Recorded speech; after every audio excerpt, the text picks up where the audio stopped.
quietly and praying. There was goodness to it. Yeah. And they went out and fed the homeless. There was Yeah. good stuff that came from it. And she wants that. I get that. And now you're sitting in an institution, though, and you know the backstory of what's going on. It's, how do you sit there? Yeah. How do you sit there? So I said to her last night, maybe we should just go to yoga. We'll satisfy your spiritual side. But, right. But then they're wacky too, man. I mean, know. Look, I go to a Bikram yoga. I go to hot yoga. Yeah. The 90-minute hot yoga. And that guy, I don't think he's allowed to come in this country. No, Isn't he's that not. the deal? The guy who made Bikram. No. Yeah. No, that guy. I do not think he's find out if that's the case. He got a little rapey. Well, he definitely got a little. He took advantage of his privilege, his position, His power. Well, yeah, I guess you could say power, but the reverence that people had towards him. Yeah. They felt like he was a guru, and so he would get these girls alone, Yeah. and he would make them suck his dick or whatever. Right. But I think, see, now this is very dangerous waters. But I was having a conversation with a woman who she's actually an instructor. And she said, listen, that guy is definitely creepy. But let me tell you something. A lot of those girls not only knew what he was about, but they wanted to be with him. Mm-hmm. They wanted to be with him because of his power and because he represented something special to them. And then when he just shot a load in their mouth and then kicked them to the curb, then they became angry and decided they were molested. They went into it willingly. I do not know if she's accurate or inaccurate. Because I was not there and I'm not a woman. Yeah. But I do know that people have I remember women not throwing themselves, but making it very clear that they had deep admiration for my martial arts instructor when I was a young kid and I was practicing Taekwondo. Yeah. I remember these women, they were so in awe of my martial arts instructor because he represented a master of something that they were deeply enamored by. And I think that's also what happens with these yoga people. Yeah, it's seductive. Yes. It's seductive. There's and also with something like that, it's very physical and mental and spiritual. It's sexual. It's sexual.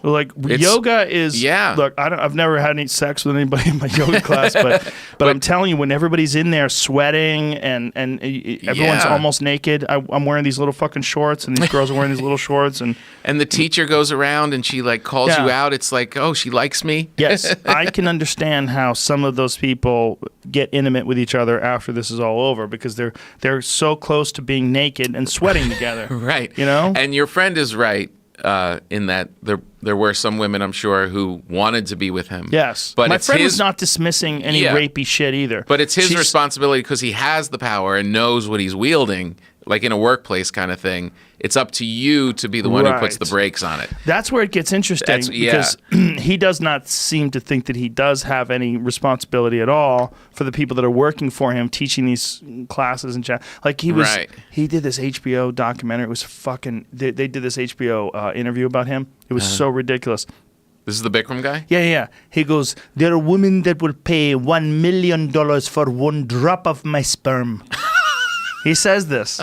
See if you can find the video. So he's fully aware. Bikram said he's fucking crazy. He's fully aware of his power. He's crazy. Yeah. He was dismissing the idea that he would ever sexually assault anyone. He's like, why would I do that when there's women that will pay $1 million for one drop of my sperm?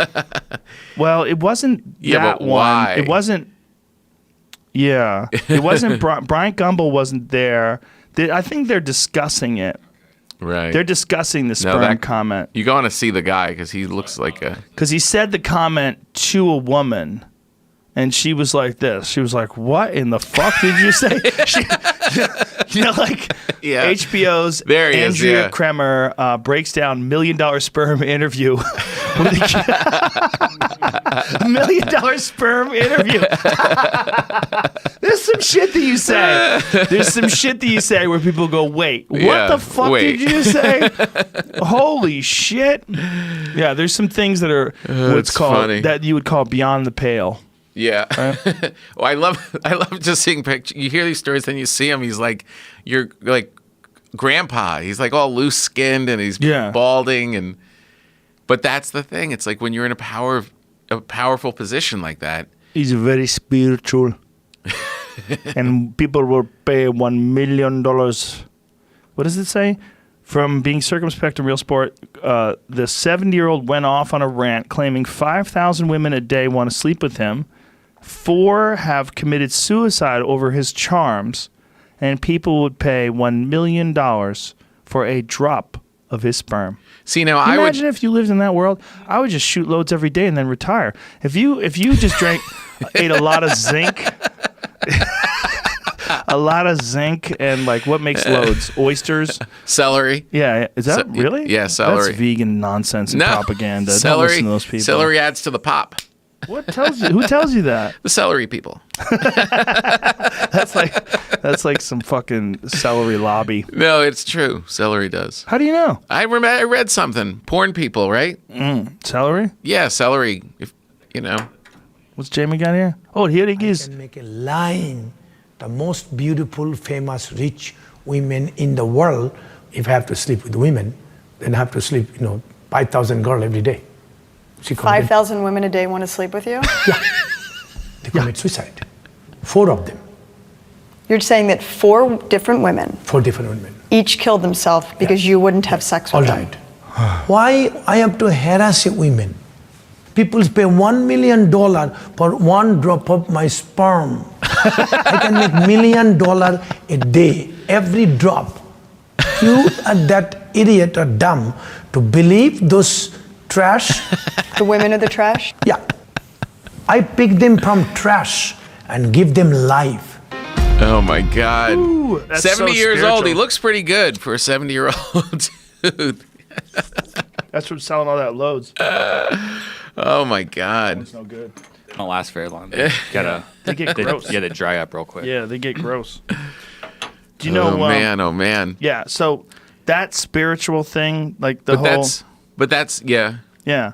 It's like the problem with it is you're still an animal, right? So if the animal, it's like we were talking about before where the wolves go on these surplus kills and they kill all these elk and they don't eat them. Yeah. Like in Wyoming, there was a recent issue. There was 18 elk that were killed by wolves in these surplus killings. It was a real tragedy. Yeah. And these wolves can't help themselves. It's just their instincts.